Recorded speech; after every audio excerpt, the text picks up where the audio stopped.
Welcome to the Press One for Nick podcast. My name is Nick Glimsdahl, and my guest this week is Colin Shaw.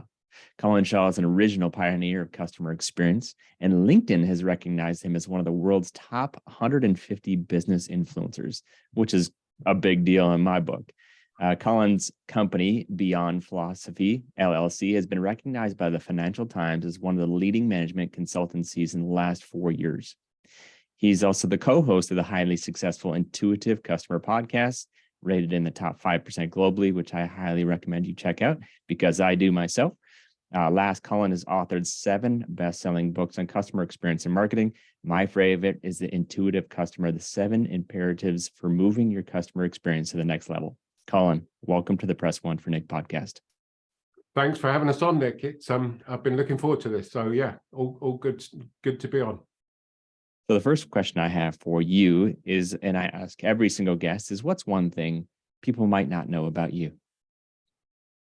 I'm you can probably tell from my accent that I'm English, but I spend 50% of my time in the States and 50% of my time here.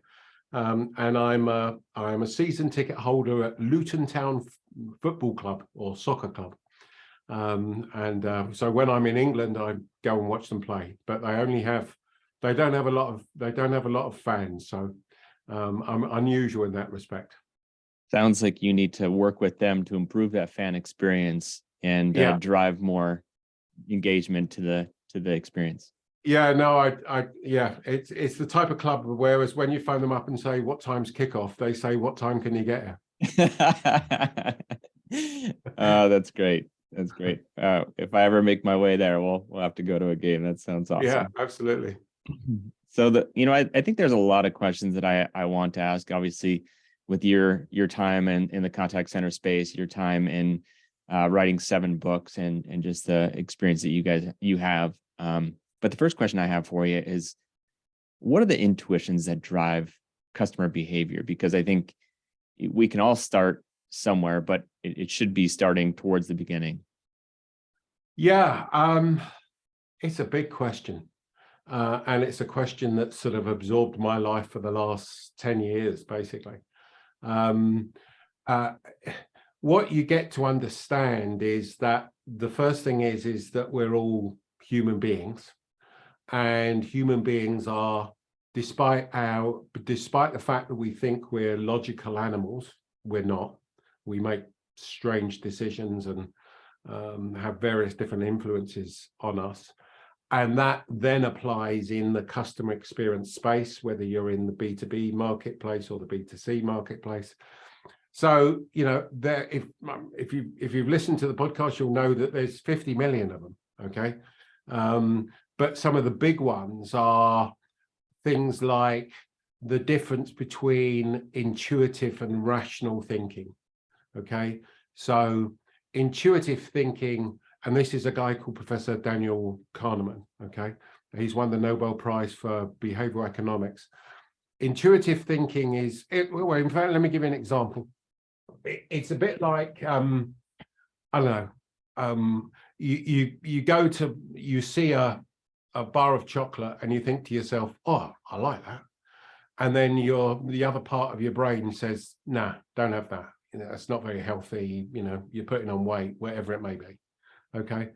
And that's the classic sort of the differences between the two. The intuitive part is going the impulse part. And again, this goes back to the days, not prehistoric days, but the days of, in evolutionary terms, the sort of the core part of our brain. And then the frontal lobe is the bit that gives us that sort of more rationalized thinking. So the intuitive part is very quick, it's on demand, it makes quick decisions, it's easy to make a choice. The rational part is when you really hear about people thinking. So when people say, that's a good point, I need to think about that, or let me consider that for a bit, or something like that. That's the more rational part of things. To give you another example, more in a customer experience type space, I was doing a workshop up in Washington, and I live half my life in Sarasota in Florida. And I always fly Delta. okay, because I used to have an office in Atlanta. We've now moved it to Sarasota, and I've always flown Delta. And so when we was having this workshop up in Washington, I immediately went on to the Delta website and booked a trip, and it went through Atlanta up to Washington. One of my colleagues was traveling to the same place, and he was traveling from Tampa, and he said, "Oh, did you get the Southwest flight from Tampa to Washington? It's a direct flight." And I went, "No, I didn't." And I thought, why didn't I?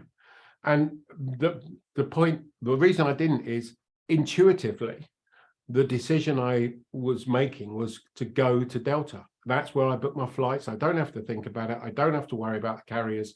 I just book everything there. And I didn't rationally think it through and think to myself, well, are there other flights that I could get and everything else? So when you start to understand that at that level, you start to realize and it's we talk about call centers. There are people that intuitively will pick up the phone and contact a contact center. They tend to be of my age group, not yours. But some people intuitively would go to chatbots or something like that to contact the organization. There are other people that will intuitively go to call centers. So what you discover when you start to look into this whole area of behavioral science is that we don't make logical choices. And there are various biases and what they call heuristics, which sounds very grand, but a heuristic is effectively a rule of thumb. Okay, so it's something that we put in place just to, and unknowingly putting it in place to help us make decisions. And all of those things bias what we do and how we do it. Does that make sense? It definitely does. One of the things that you touched on was the Delta side, and more importantly about the fact that you just did it intuitively because you've always done it that way. Sure. And so that's one of the reasons why people don't necessarily make a change, is because, well, we've always done it. My parents always bought Tide soap, so I'm also going to buy Tide soap because that's just that next journey in the cog. Yes. How, even though it may or may not improve your experience or your journey from point A to point B, so how can people start thinking about different ways or to get outside of that rut of that intuitive thinking? Maybe if it's around big decisions, or if it's around certain ways, like what can people think so they're making sure that they can have the best way or the to get outside of that rut?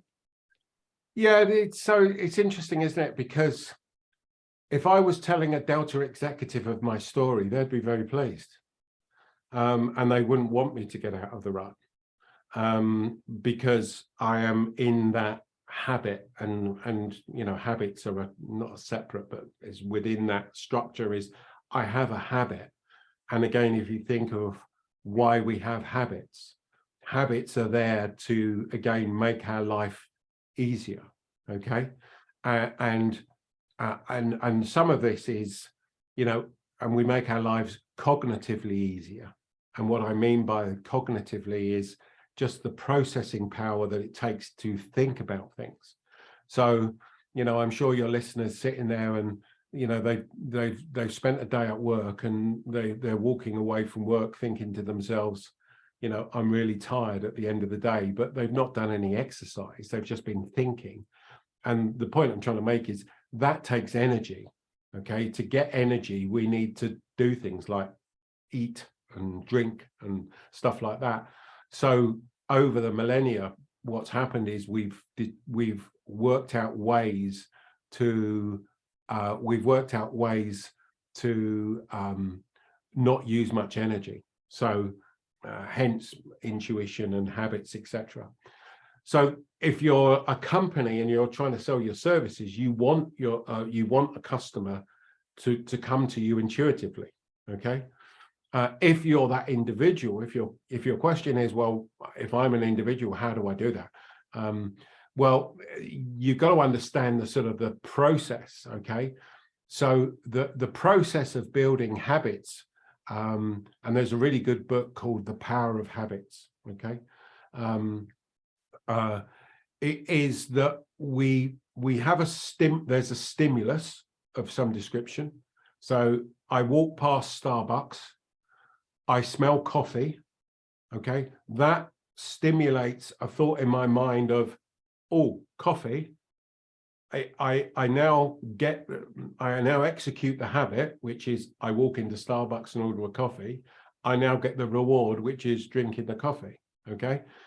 So, what ways can you interrupt that? Well, again, if you walk down an aisle in a grocery store, you'll see promotional ends where they are with big banners and stuff like that, where they're trying to interrupt the habit of going down and buying a tin of beans, or me getting the same tin of beans every time.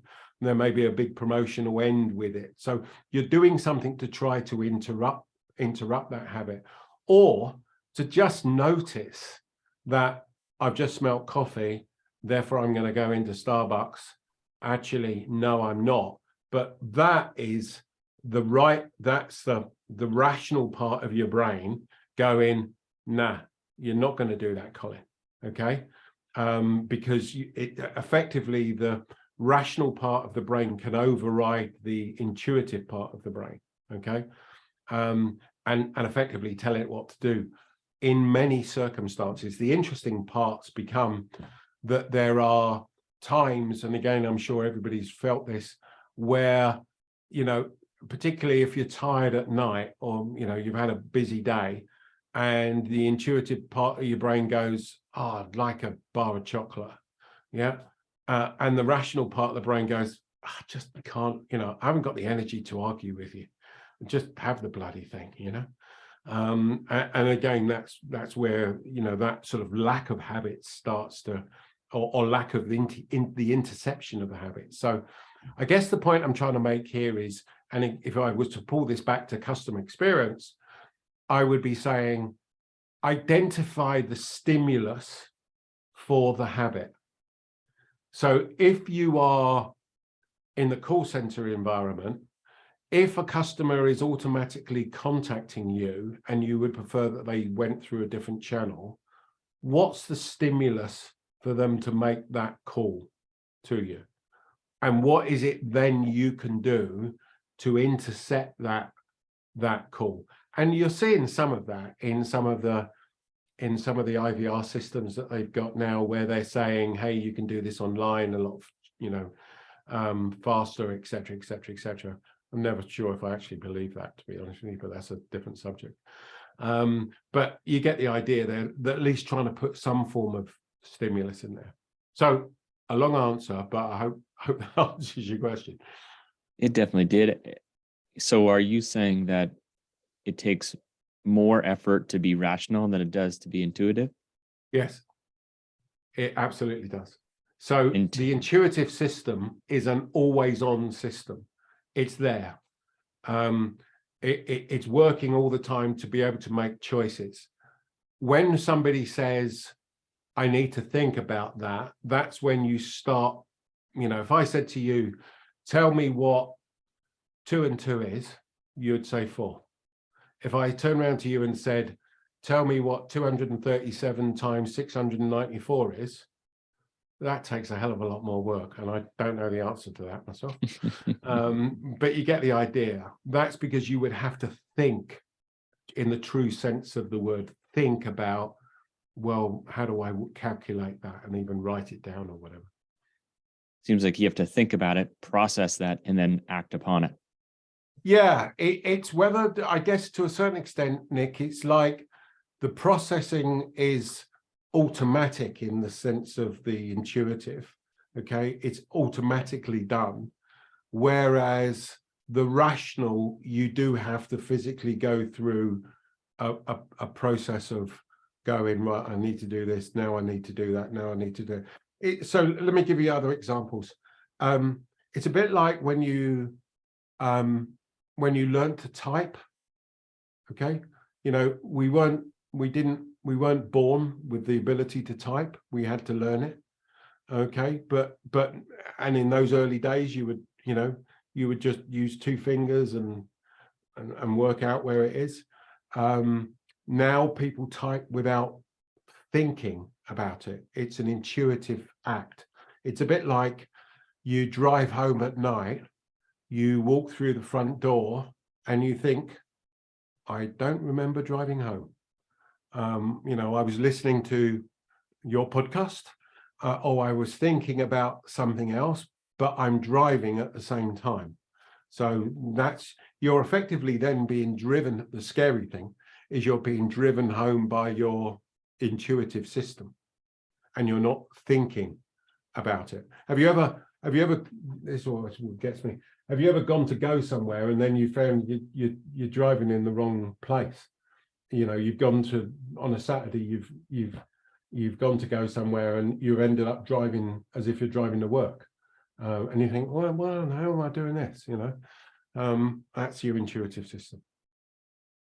Yeah, that's so fascinating. And yes, I think all of us have either been part of listening to a podcast or a song, or somebody's sitting next to us and all of a sudden we take the wrong exit, or we continue to drive it where we should not have. But yeah, I think that's so fascinating. And for my listeners, if they want to learn more about that, go back and listen to your podcast. But one of the things that I had thought of too is our gut intuition, our that feeling. And I think you've talked about it a little bit, of walking down a dark alley or seeing somebody that you're not sure that you can see their face. But the question I have for you is, are our gut truth tellers or not? Or are they really just kind of, is it like a shield where it's kind of blocking us from that danger, or are they setting us up to fail?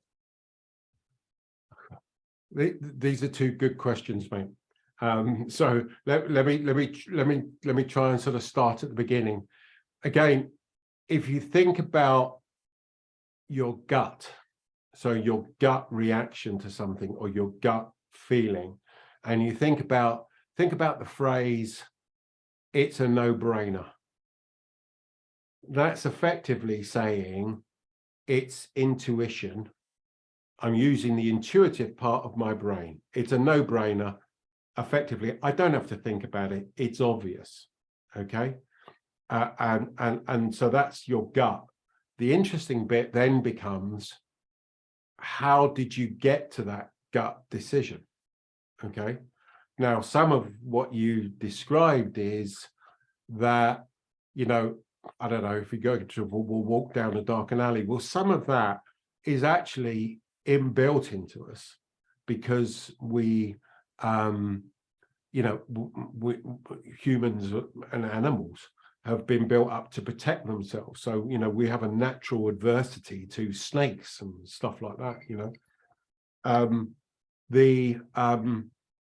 but when you then start to think about your gut is based upon the experiences that you've had and you forming an opinion. So let's go back to soccer. When I'm watching Luton play, and even, obviously this applies to customer experience as well. So in fact, let me give you an example of this. The other day I was on the tube going into London, and it said there is a good service going into London, okay, on all the banners.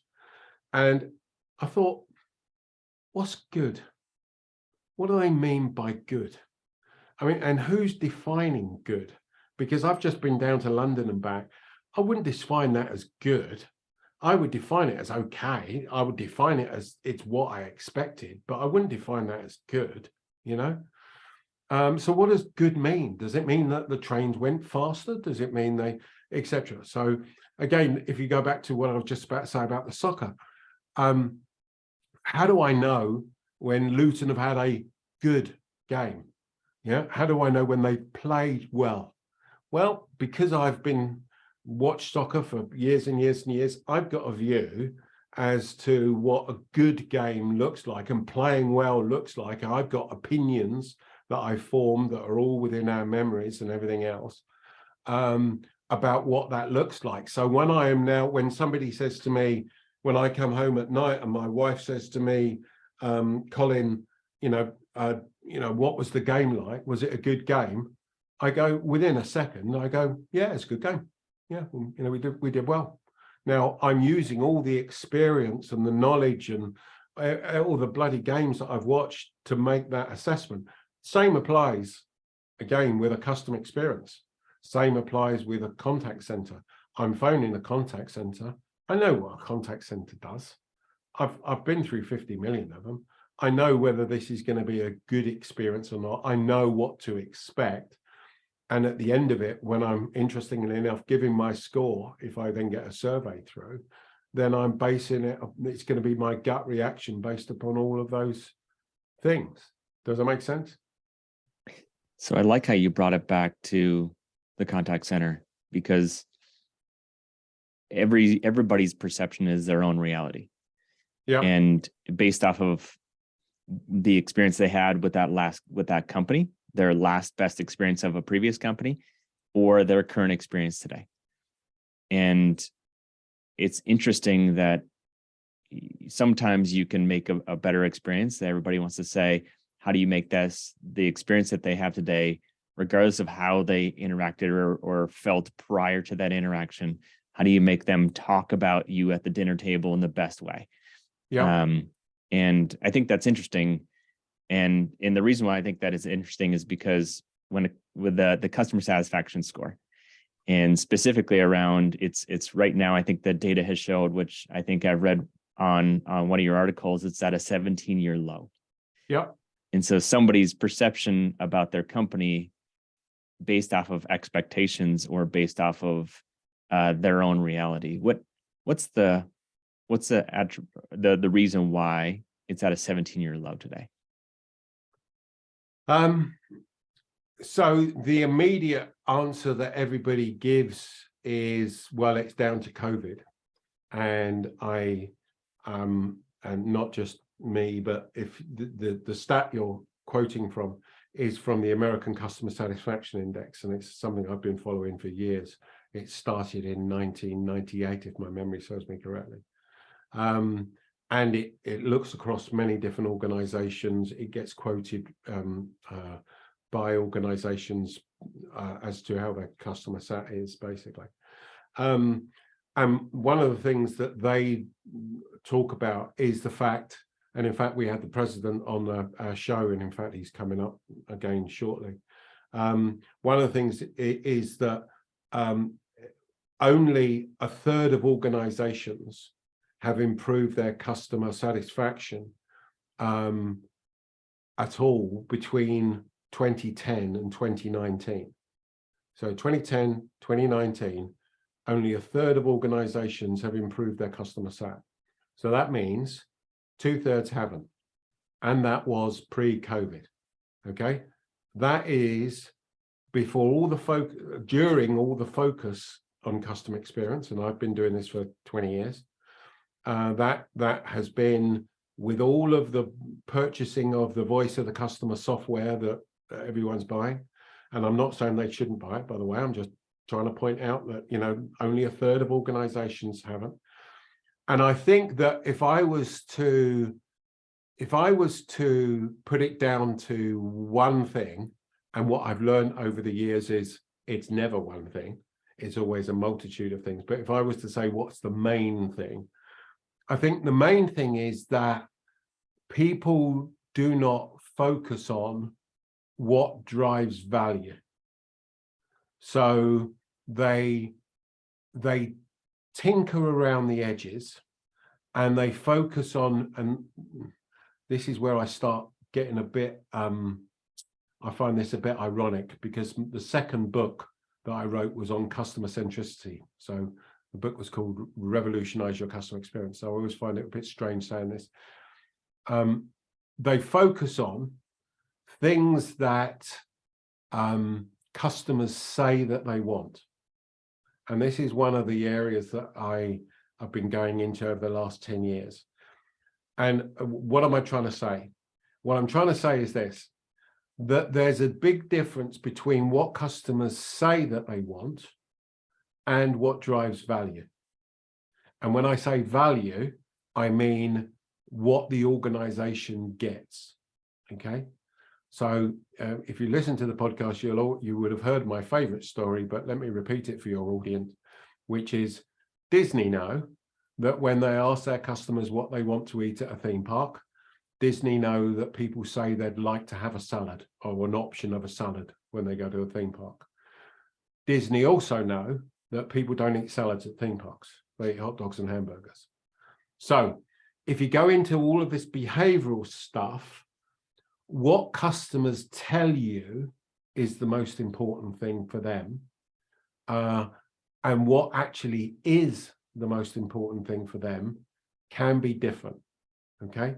And I think what has been happening is organizations have been focused on either not even thinking about what does the customer want us to change, or they've actually listened too much to the customer without doing some form of other research to identify what's driving value, which has then led to 2/3 of organizations not improving their experience.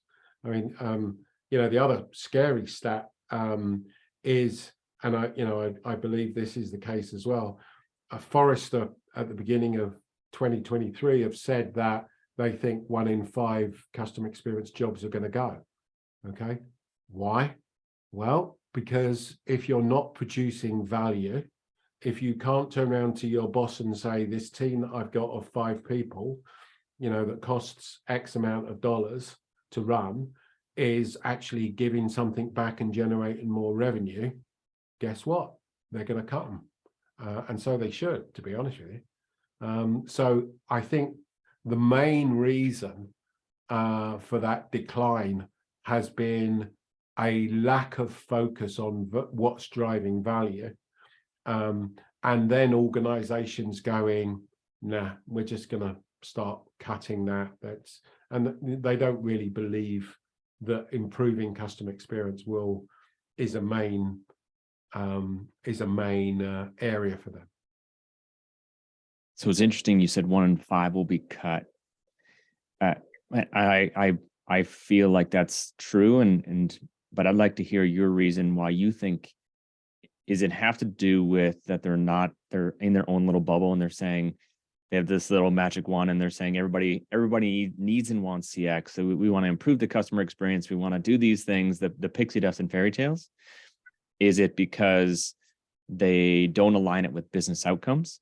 And so they're not communicating back and forth with the leadership and what they're measured on? Or is it something else? I think the answer to that is yes. So it's all of those. So for me, it is them. So, and to be fair, I mean, I had this job 20 years ago when I used to, before I started Beyond Philosophy, I was working in corporate life, running call centers for British Telecom. Okay, so I used to have 3,500 people in contact centers that I used to lead. So I think the first thing to say is that some of it's not their fault. They're being given responsibility without authority. Okay, and then they're being told, you're in your little box, don't come out of that box. Yeah, we think customer experience is important, but you know what, they don't really. And this is now the leaders of that organization. We think customer experience is important. Everybody else seems to be doing it, so we think it's important, so we'll put a team in there, but we're not going to let you do really what you need to do. So you're going to be in this little box, and you do that. I think then the people that are looking at customer experience are not focusing on the things that are driving value, and they are not articulating their worth well enough, and they are over promising and under delivering.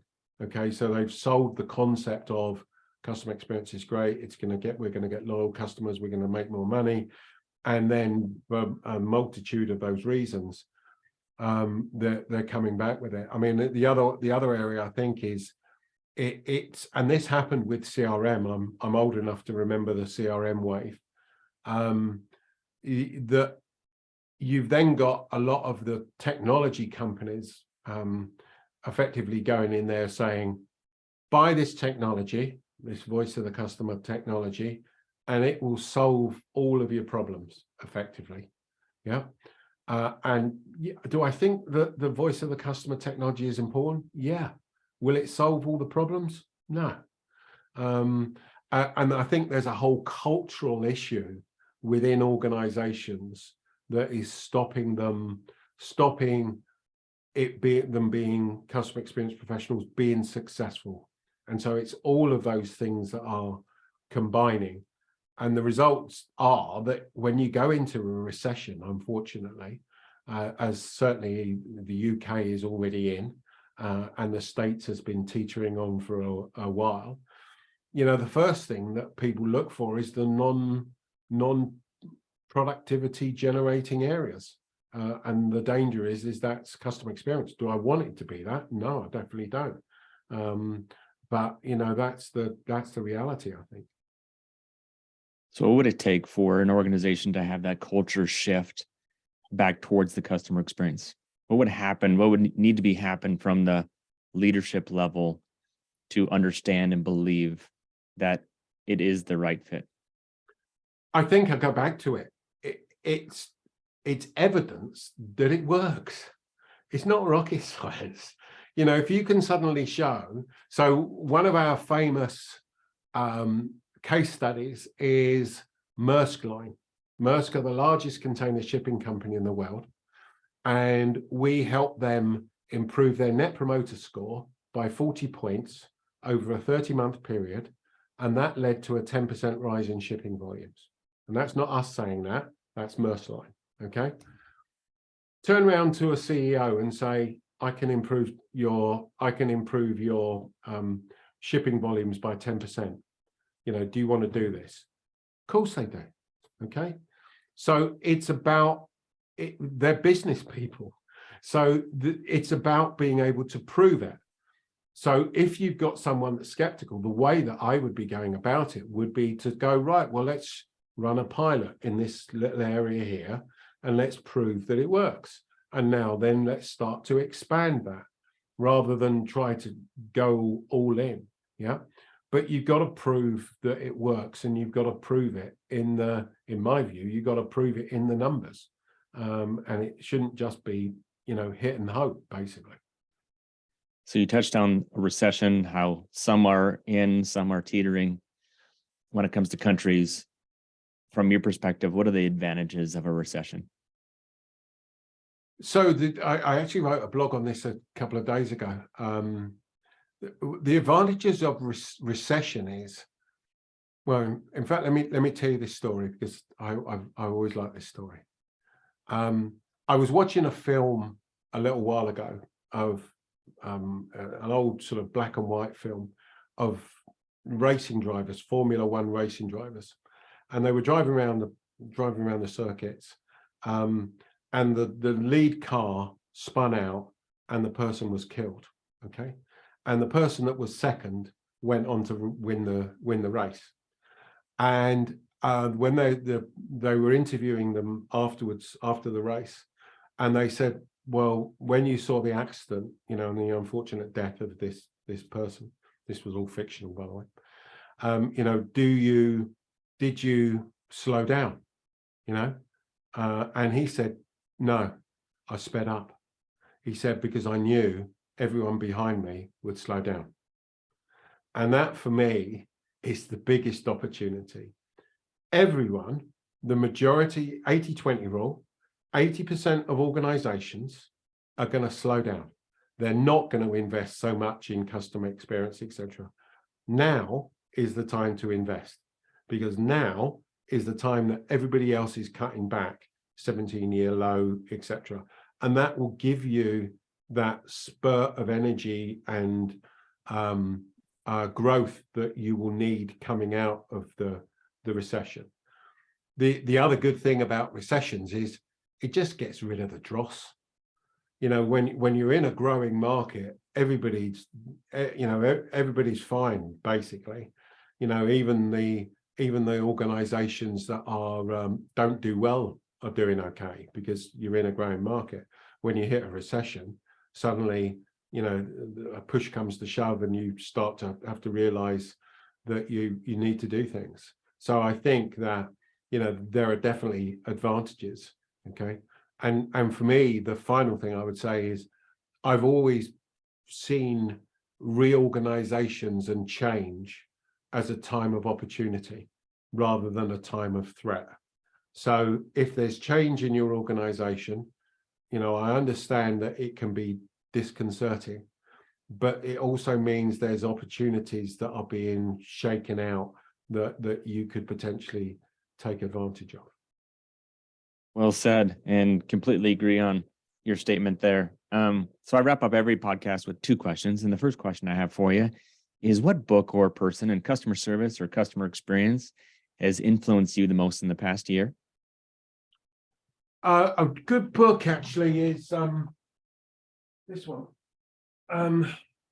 which is Alchemy, The Surprising Power of Ideas that Don't Make Sense. It's written by a guy called Rory Sutherland. I don't know if you know Rory, but he's heavily into behavioral science, and he got some great examples in there of and he's from a marketing background of how you can do things. The other area that I think that I've literally turned on to in the last week that I think people should look into is, have you heard of ChatGPT? I have. Yeah, incredible. And I've been starting to play about with it, and I think that's going to have a massive impact in the contact center environment. The other day, I asked it to write me. It's so, for anybody that doesn't know, it's OpenAI. It's only been going for a month. They've got like 1 million subscribers in 5 days, which has been a massive growth, much higher than any other platform that's ever been launched. I asked it the other day to write me a call center script for a particular scenario. I asked it the other day, and then the good thing is that you can then change the parameters and do things. I asked it to write me a complaints procedure. And then I said, no, could you make it a bit more empathetic, please? And then it went off and made it more empathetic. So I probably went off at a tangent there, but certainly that book, but certainly also look into ChatGPT. I think it's stunning. I think it's and we'll definitely check out Rory and his book. And with ChatGPT, I think it's fascinating. It all depends on what are you trying to accomplish, and then what are the questions that you can ask ChatGPT, and then you can even say, expand upon what you just said, what you just wrote, and it will do it, or it will rewrite it for you in a different way if you want it to have a different, if you want to have empathy, or if you wanted to be more curious in the questioning. Yeah. And so I challenge everybody to use it, and not just to use it and then take that information and apply it, but use it to increase what you're trying to accomplish, and then personalize it based off of your use case. Don't just, you could easily write a book about the intuitive journey of the customer experience and say, create an outline of this, and then expand upon each thing. But I think that's a good start, but it's not the end result. It's similar to the contact center. You don't want to have an AI in all of your interactions in every single channel to solve every single customer problem, but it will find ways to automate some of the routine. It'll create a better customer experience. It will drive efficiencies, but it's not the end all be all, but a great start. So highly recommend it as well. The other area, and I don't want to take up too much of your time, is just the other day I thought, so I asked it to write me a customer complaint letter that effectively that was a legal document or a legal letter to an organization where the product didn't work. So the implications for me then become, the danger is organizations are going to get a lot more of those types of letters. So again, then you get into, well, how do you actually deal with them? Somebody tweeted the other day that that ChatGPT had taken some bar exam for being a lawyer and passed it. So yeah, it also took the SAT and had the median score. Right. Wow. Crazy. But so the last question I have for you is, if you could leave a note to every single customer service professional, and it's going to hit everybody's desk Monday at 8 a.m., what would it say? I think it would say two things. One is, always remember you need to focus on what drives value for the organization. And the second thing is, look at what customers do, not what they say. Yeah. And I think go back to this whole behavioral science part. It's about really what customers are doing, not what they say they're going to do. And that's the really revealing bit. It's great. Colin, where's the best way for my listeners to find and connect with you? So probably the best place is two areas. One is either on our website, which is beyondphilosophy.com. That's beyondphilosophy.com, or on LinkedIn. Just go in there and Google me or put my name. I normally come out fairly at the top, and reach out that way. Sounds good, Colin. I've truly enjoyed this conversation, and wishing you nothing but success here in 23. Yeah, thank you very much for having us on, Nick. Much appreciated.